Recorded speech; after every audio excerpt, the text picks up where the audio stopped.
skupaj. Vesel sem, da je bila danes v državnem zboru izglasovana oziroma potrjena 10. slovenska vlada. 10 je za tako okroglo jubilejno številko, ki je pred to vlado, pa to vse prej kot jubilejno podrža. Tega se ekipa, ki stoji za mano, zaveda. Sem že na začetku predstavitve čestitev za pogum, da so sprejeli kandidaturo. Vemo, da nam ne bo lahko, vemo pa tudi, zakaj smo sprejeli ta izziv in zakaj delamo. Slovenija je v gospodarski, deloma tudi socialni krizi, politična se je danes končala.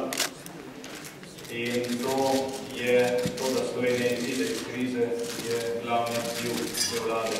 O tem, kako bomo to naredili, smo govorili dvakrat, zato tega ne bi ponavljal. To je dejansko protikrizna vlada, protikrizna ekipa.